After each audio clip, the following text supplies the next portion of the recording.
I'm going to go ahead and get us started today. I think it's working. That's great. Thank you for joining us. I'm Kate Cagney, the director of the Institute for Social Research at the University of Michigan, and I'm so glad you could join for the ISR Insight Speaker Series. The Insight Speaker Series is a forum for ISR faculty to share their research to inform the public good. And just to remind all of you, ISR is over 300 affiliated faculty who conduct research that addresses topics such as wealth and inequality, race and racism, politics and public opinion, as well as a wide range of other topics, including teen drug use, economic behavior, and aging and health. Full schedule of Insight Talks is available on the ISR website, isr.umich.edu, as well as recordings of past talks in the series. We'll post a video of today's event there as well. So let me tell you a little bit about today's talk. I have the pleasure of introducing our speaker and my colleague, Elizabeth Armstrong. Elizabeth is the Sherry B. Ortner Collegiate Professor of Sociology at the University of Michigan and a faculty associate in the ISR Population Studies Center. Her scholarship focuses on the reproduction of gender, class, and race inequalities. She examines these processes in the domain of sexuality and within the organizational context of the university. Today, Elizabeth will examine some of the political dynamics surrounding the implementation of Title IX in the realm of sexual harassment and sexual assault over the last 2 decades. Along with her colleague, Sandy Levitsky, she investigates university responses to student sexual misconduct in a rapidly changing legal environment through the analysis of campus sexual misconduct policies, litigation against universities, media coverage, and interviews with stakeholders. The work has really brought broad insights, how we think about Title IX. I'll also say when I was at the University of Chicago helping to develop the climate survey, we turned to Elizabeth's work for important direction in how we would think about structuring those questions. I do want to note that we'll have time for Q&A at the end of this presentation. So please enjoy. I'm glad we'll have lots of time for conversation. I'll turn things over to Elizabeth. Welcome.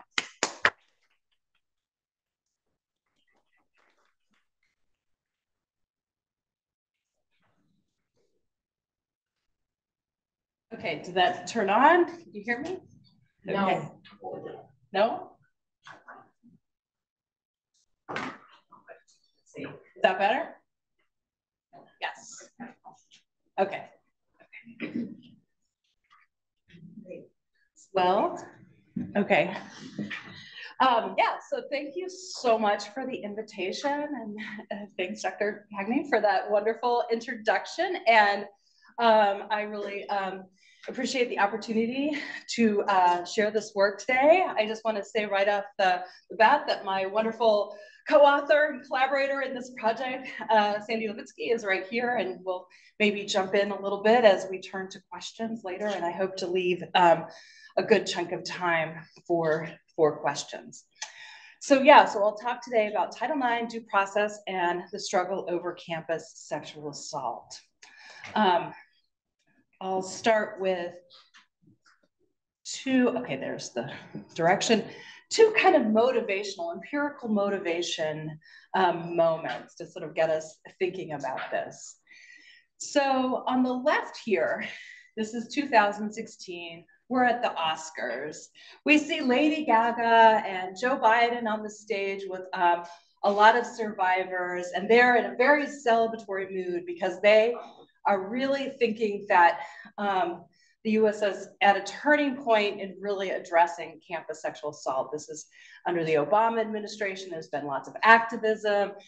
There's been all kinds of White House investment in it, and things appear to be going really well in terms of finally getting some traction on this very difficult issue. Flash forward to 2020. Survivors are no longer so optimistic. In fact, Ms. Magazine is bemoaning an abomination. Betsy DeVos, who was Secretary of the Department of Education under Trump, there's new Title IX sexual assault regulations, which are seen as by many as a great step backwards.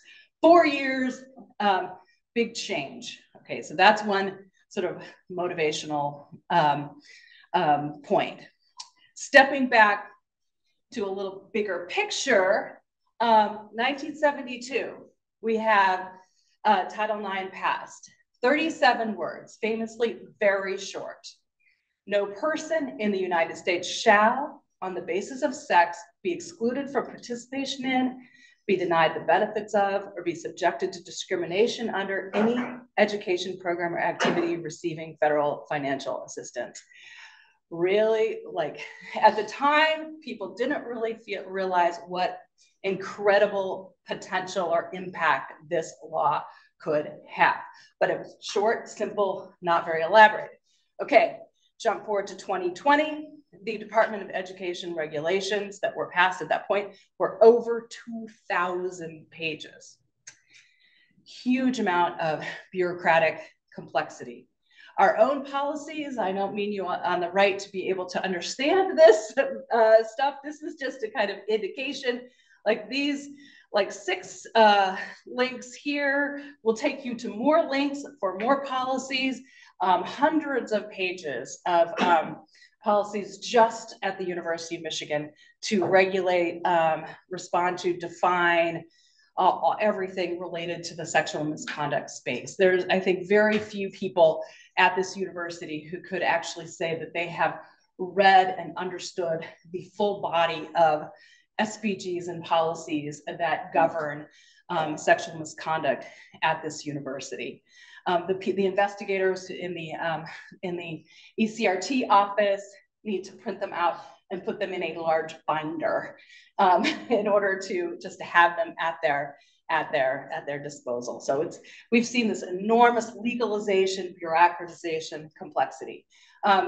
Sandy and our sense is that these things are connected. The political processes and this legalization, bureaucratization. So we ask both how to explain the rapid reversal in campus sexual assault politics from 2016 to 2020. And then also, how did a civil rights law with such enormous potential for gender equity become so contentious, legalized, and generate this giant compliance industry? Like what's going on and how are these things connected? We've been at this now for a number of years in terms of empirically trying to make sense of this. Some of the things that we've done along the way, we did a content analysis of 381 university sexual misconduct policies as of 2016 at the end of the Obama era. We're in the midst of interviews with national experts. Most recently, we did a fascinating set of interviews with lawyers who represent students accused of assault, that is due process advocates. These are attorneys who are trying to push back very hard on kind of changes to protect the civil rights of survivors. We've collected litigation against universities, media coverage, law review articles, secondary sources, and we are busy trying to make sense of all of this to get to unpack this story. So still working on the argument. The tentative argument can be kind of described to some extent by this diagram.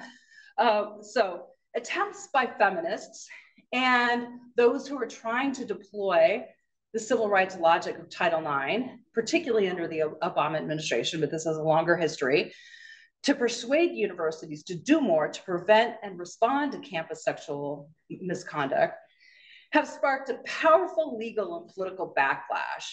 This backlash ultimately resulted in a new set of federal regulations mandating criminalized approaches to dealing with campus sexual violence that privilege the due process rights of accused students and over the civil rights of survivors. But this whole back and forth has also set in motion processes of bureaucratization, legalization, and criminalization that are actually now quite difficult to unravel. So that's where the sort of circularity of this comes in, that the sort of back and forth creates this kind of increasing more rules, more regulations, more offices, more legalization, more. And I mean, one set of folks who really benefit out of all of this is, well, lawyers. Because this really brings forth an incredible legalization of the whole university and the space.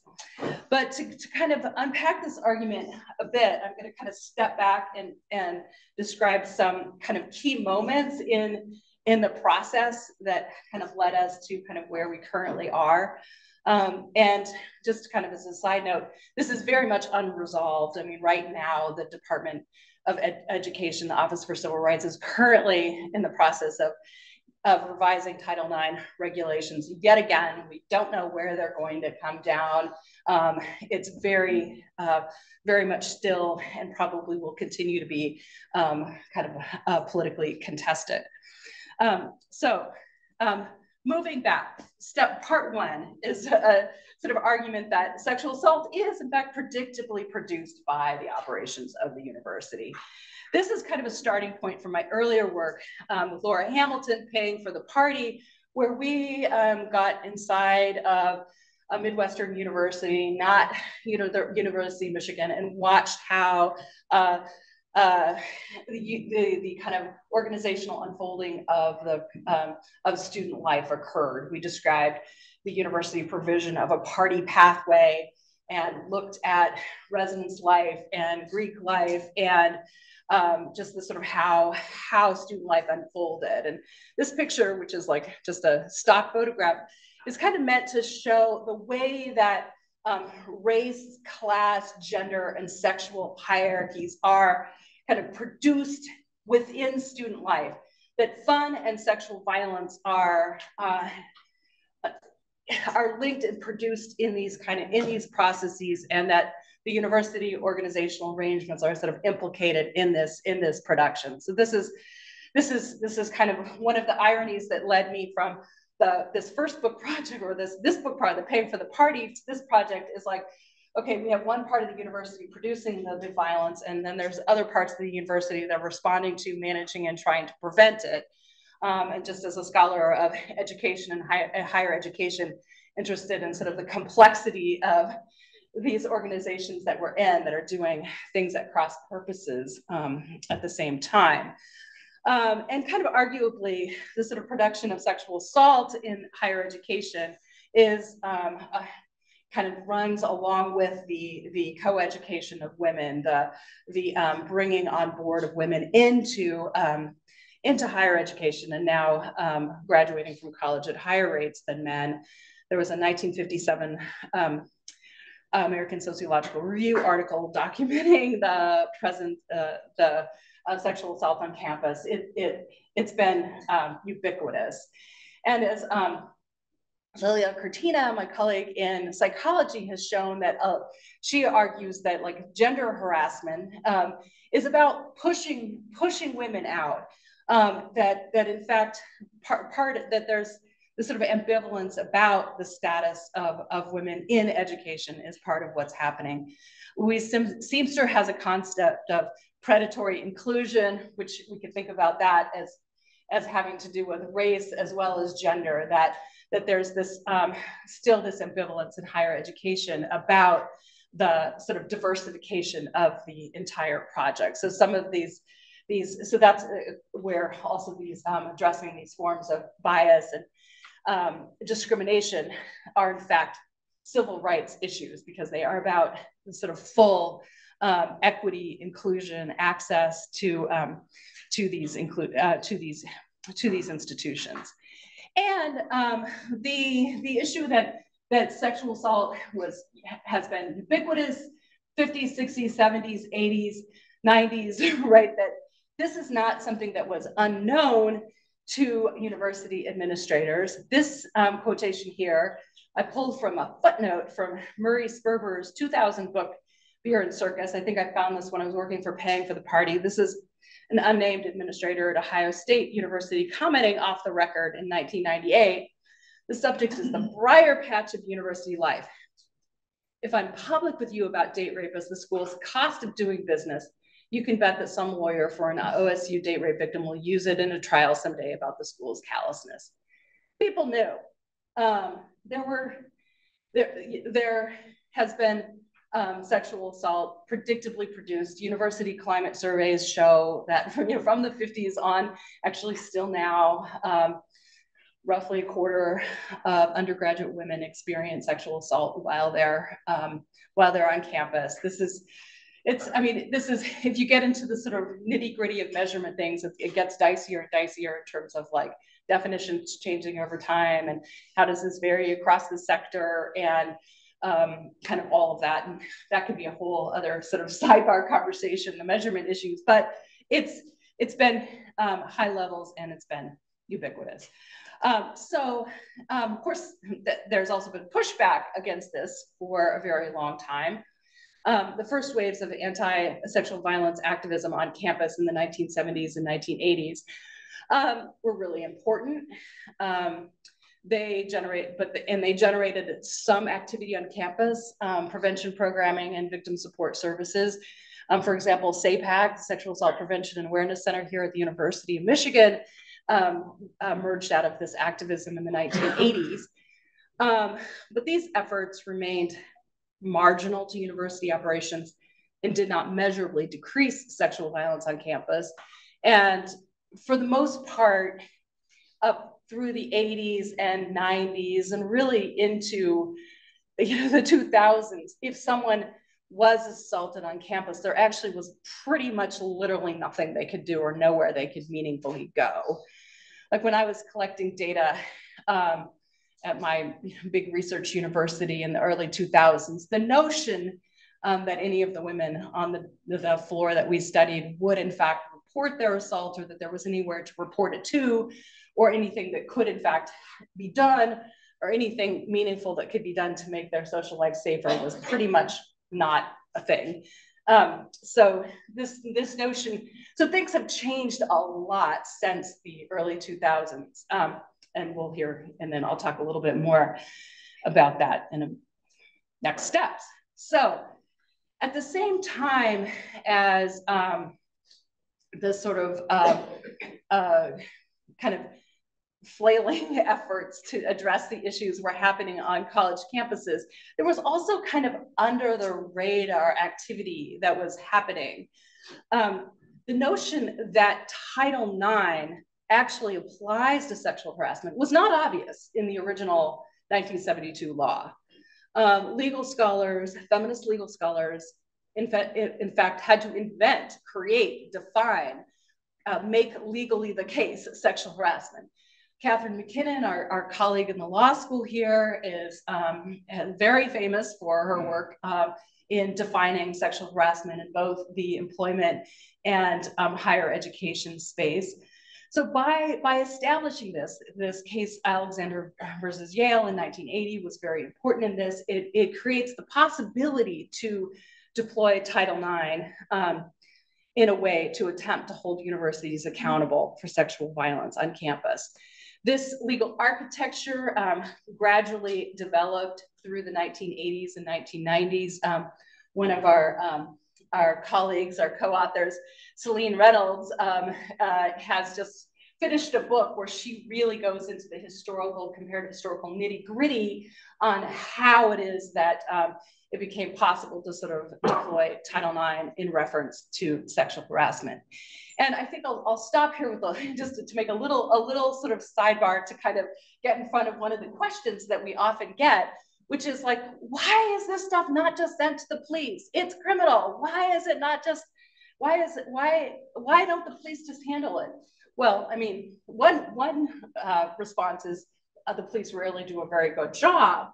But another response, and this is where the civil rights aspect of it is really key, and the efforts of Catherine MacKinnon and other feminist civil rights scholars, is by saying that, in fact, it is an equity issue. It is about inclusion. It is about access. It is the university's responsibility to create a space where people can work, learn, live, safety. And if they cannot do that, they have the responsibility to repair, remediate, respond, and return to a state of safety, and which may involve removing someone from the community if, in fact, the harm that they have been found to have committed is such that their continuing presence on the community cannot, in fact, happen with for the safety of the individual who was harmed and other individuals as well. So it's really a different logic other than a criminal logic. It is a logic of inclusion, access, and it's a logic of like starting from the point of view of the victim or survivor, what in fact does that individual need to continue their education? It's not about punishment. Fundamentally, it is about access. So, so that's why the kind of, it's not why the answer of like just call the police is insufficient. So eventually, young survivors actually started to like figure this out. So the new campus anti-rape movement, starting around 2016, peaking around 2013-14, they kind of got the message. They're like, wow, we can deploy Title IX to try to push our universities to create safer spaces for us. And so it actually sort of shifts the target a bit. So instead of the target being like men or like rape culture in some really diffuse way, it actually shifts the target, says universities, the adults whom we have entrusted our safety during this period of time, you have an obligation to create safe residence halls, safe classrooms, safe places for us to socialize.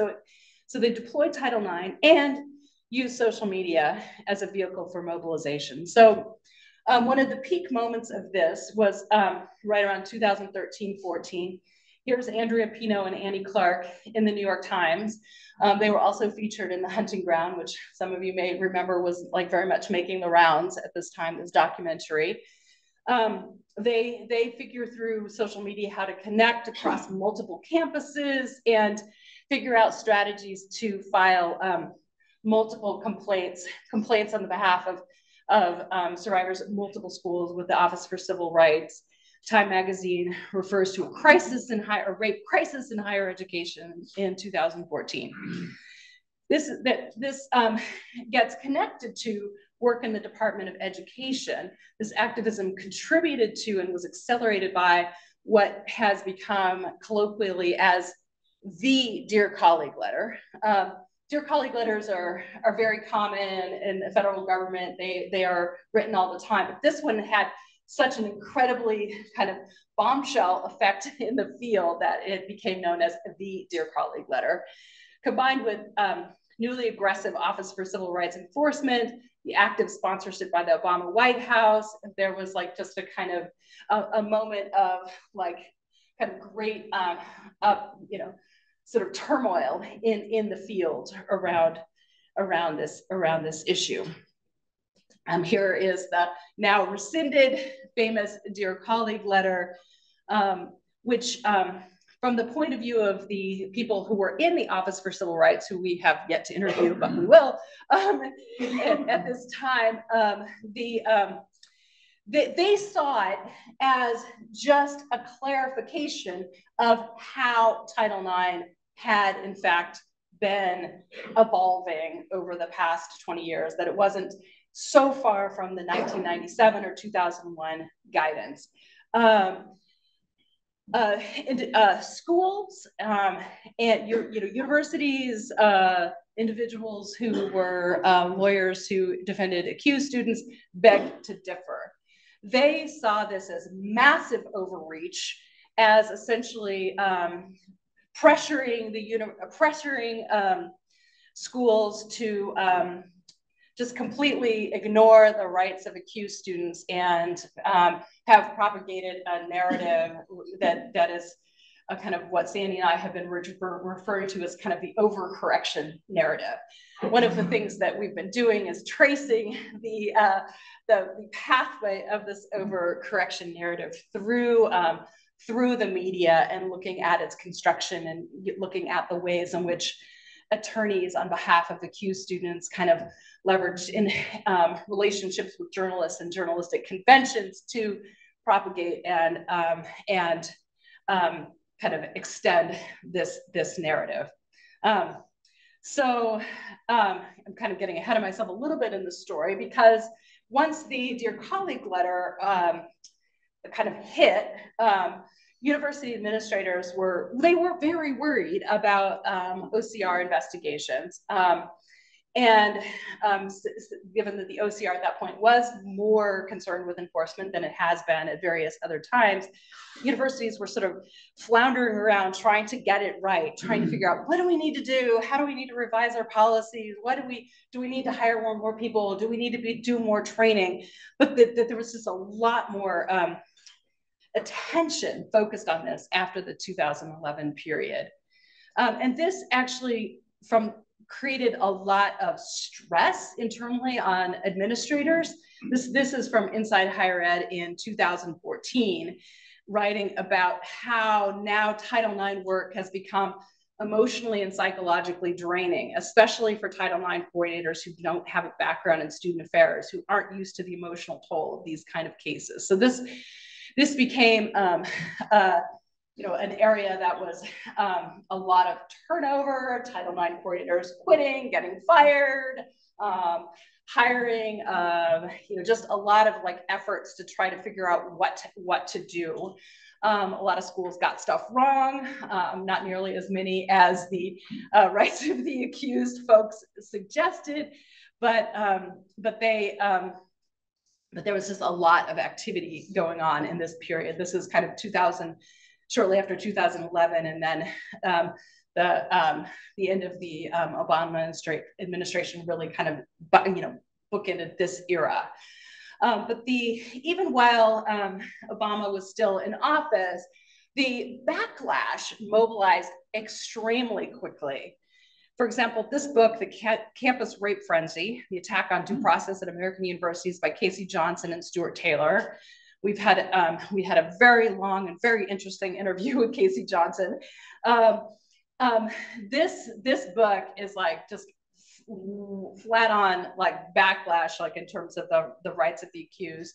This guy, interestingly, got involved in this activism related to the Duke lacrosse scandal. So he got all mobilized around that. He's a historian, and he kind of gone on the bandwagon at that point.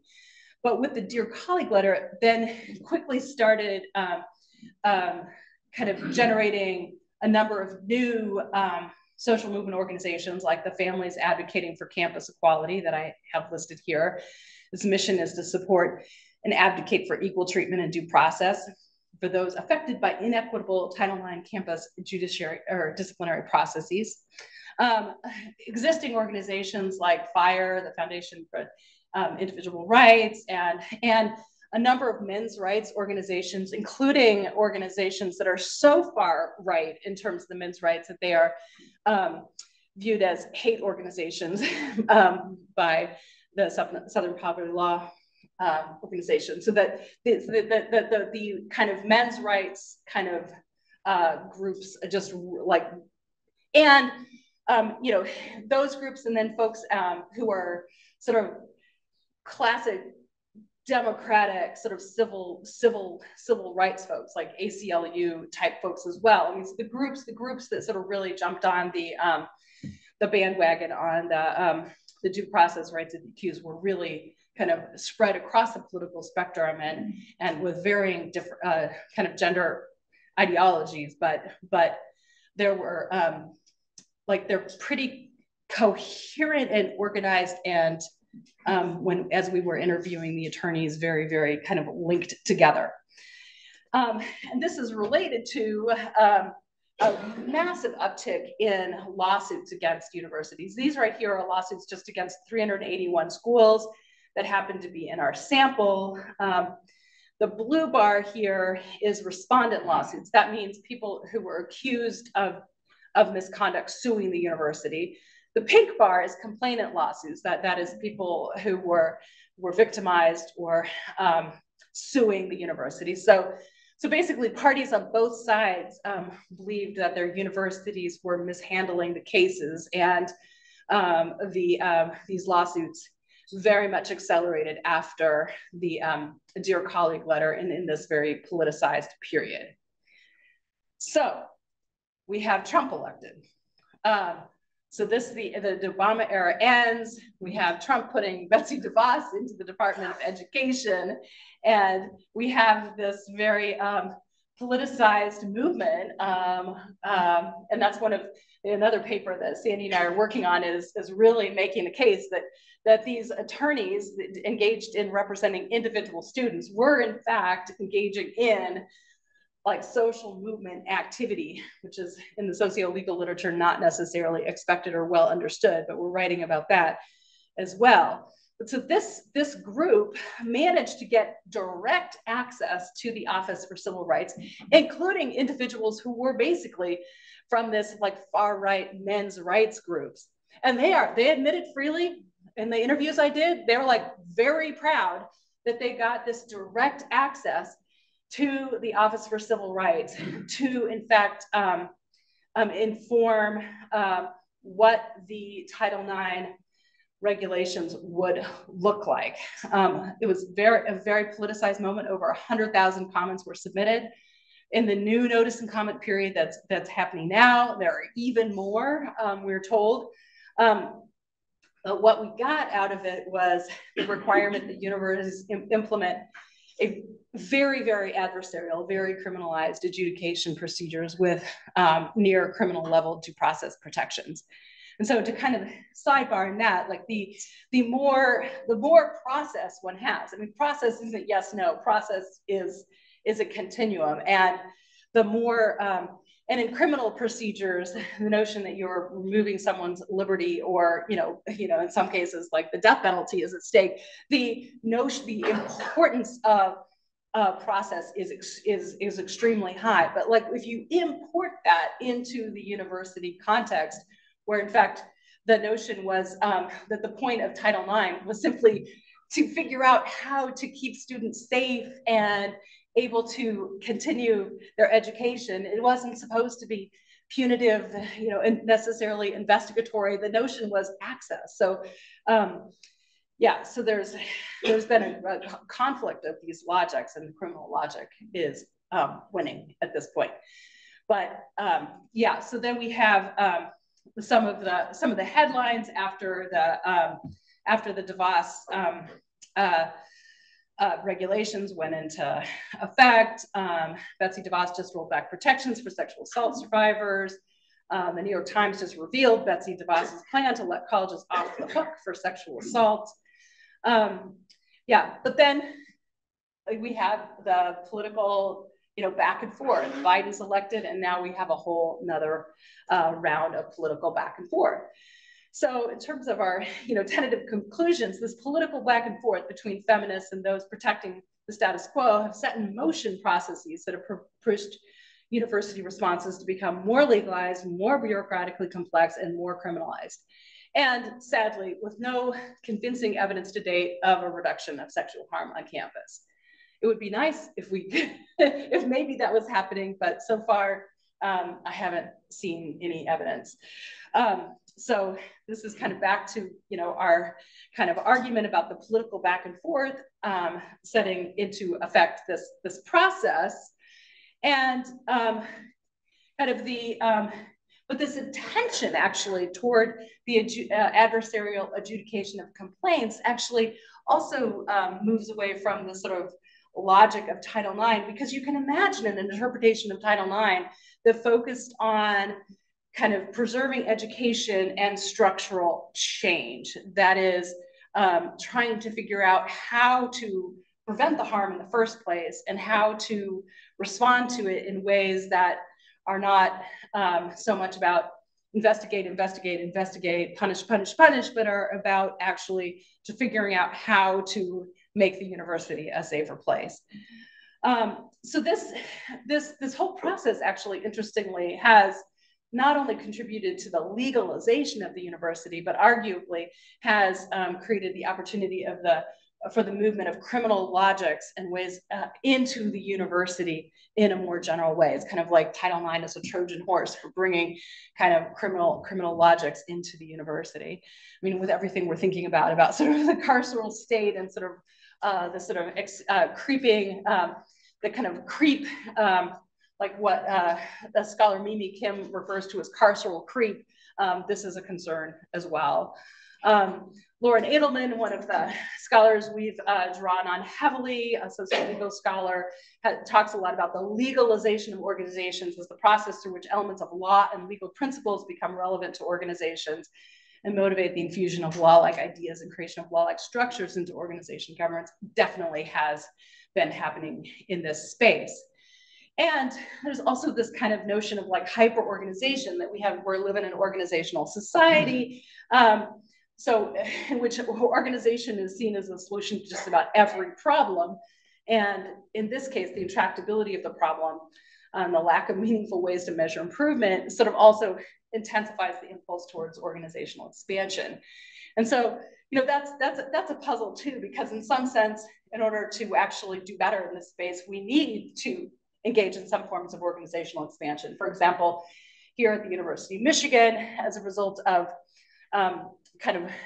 examination of things that went wrong after the situation with the former provost, his sexual abuse. We now have a new office pair, which is really cool, I think, in the ECRT. But yet, at the same time, it is also the dramatic expansion that has occurred in the ECRT over the last years is also kind of evidence of like one way that this is approached is through organizational expansion. So it's actually quite difficult to be sort of an actor in the middle of history at the same time as one's trying to sort of study it at the same time. So as Sandy and I have both been involved in U of M efforts to try to, in fact, do better in this space. So that is where I will conclude. And as this is an ongoing process, the story is still unfolding. But just some acknowledgement of the various support that we've received along the way. And if you want more information on what we're up to, we also have a website. So I will stop there, and Sandy and I would be welcome or delighted to answer any questions that you have.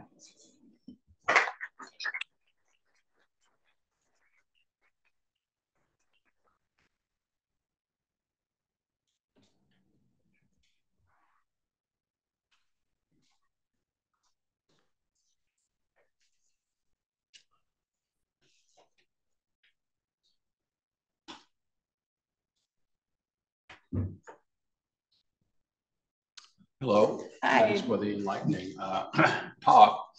I have maybe it's appropriate for a first question, kind of a fundamental framing type of question. I study sexual assaults and violence and so forth, and teach on these topics. And I'm under the impression, I think I have a citation to prove that college attending women are at lower risk of sexual assault than women, all else equal, than women who are not in college. Yes, that's true. Yeah, so I'm wondering if there's a downside, like why frame this topic as universities are producing, if I understood you correctly, a sexual assault when it doesn't, at least on the face of it, doesn't seem to be a risk factor, it seems to be a protective factor. More marginalized are at higher risk, and drawing attention to the college issue may detract from that problem. That's my sort of long and short of it. Yeah, no, you're absolutely right. The women who are not in college are at higher risk. I mean, Jennifer Barber's RDSL work, she's now at Indiana. She was in a very good position to show that. But there's massive like socio-demographic differences in the populations who are in college and not, and environmental and community in every other way. I mean, we would certainly logically expect that those individuals who are living in more violent neighborhoods would be exposed to more violence. And there's different forms and varieties of sexual harm. Like the particular form that universities produce is basically structured and organized by the particular context of the university. And we actually expect universities to, in some ways, be cities on the hill, to in fact model for the rest of the society what kind of community we could in fact create. So the fact that there's more harm off campus doesn't in fact, I think, negate the importance of looking at what the kind of harm looks like on campus. It does suggest, however, that it is really, really important for research dollars, interventions, and all of the energies to go towards understanding and intervening with individuals who are in fact more at risk. Like if I had two grant proposals in front of me and one of them was going to help individuals off campus and one on campus, I would probably, probably go with you and send the money to where there is more harm, right? So, yeah.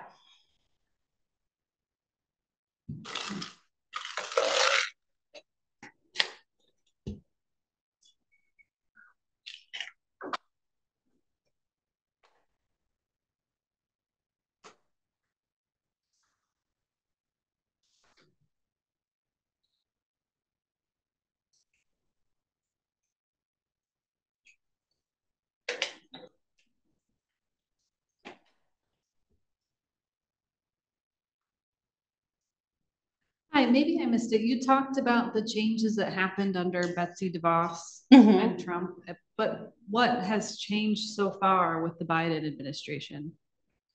Yeah. Okay. So what happened with the Biden administration is they came in and said, okay, we can't change everything right away. And so they first had a series of sort of open hearings where they heard from all kinds of different people. Then they sort of drafted a set of proposed new regulations, which they opened up for a period of notice and comment, which was open this past summer. They received over 100,000 comments. It's actually extremely difficult to read them all. They're in the process of reading them all, presumably. And so they will, last I've heard, or my suggestion, I haven't, everybody has their sort of, ear to the federal government, when is it going to come out? When are they going to be released? When are they going to be released? But probably sometime in 2023, they will release new regulations. We do not know what they will look like. They are also very long. They do not return to the 2011 Dear Colleague letter. They kind of split the difference. And in fact, there's been lawsuits that have, in fact, constrained the ability of the federal government to return to the 2011. For example, if the Doe versus Baum decision in the Sixth Circuit, where Michigan is in, mandates that our procedures here in Michigan involve cross-examination, live hearing, and must remain very, very adversarial. So even if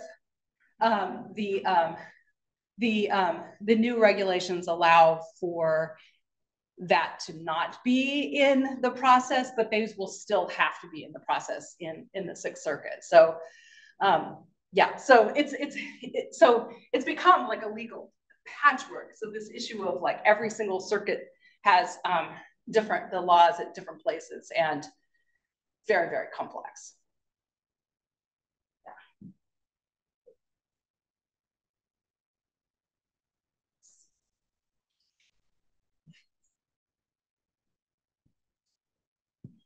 So a big takeaway for me is how little has been done that has been effective, or that you said has been shown any impact on sexual assault, violence on campuses.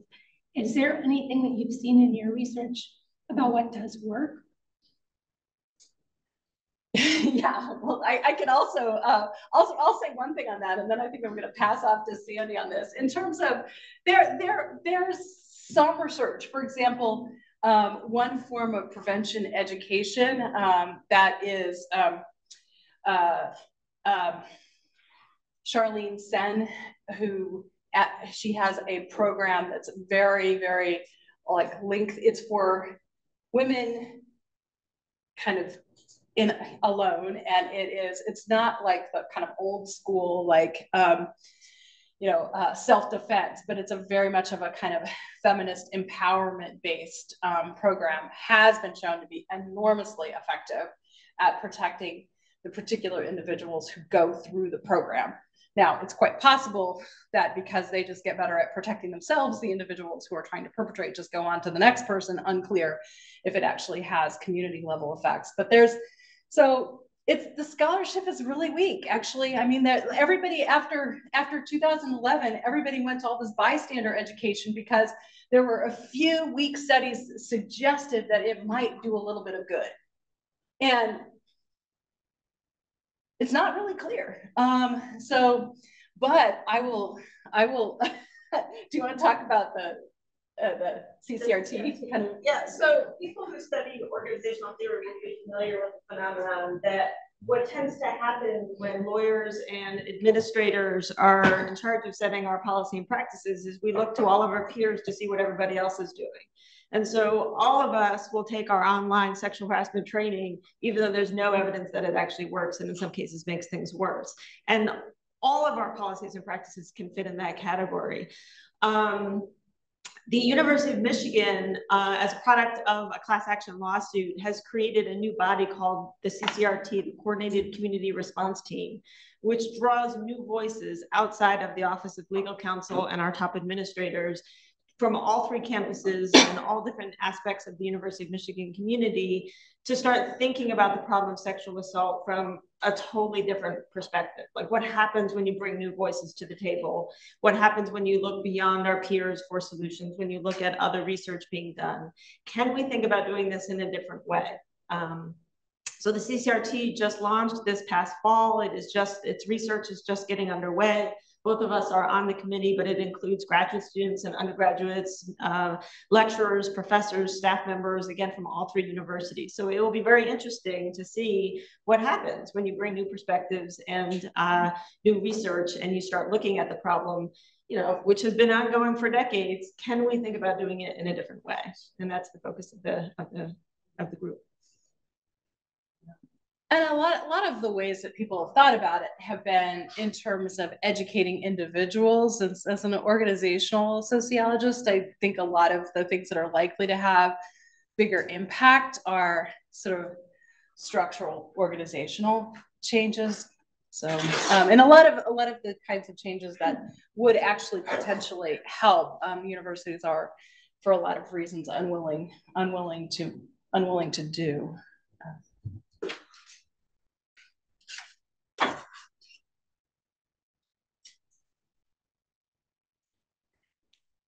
There are no other questions. Thank you so much. Let's Dr. Armstrong for a really engaging presentation. Okay.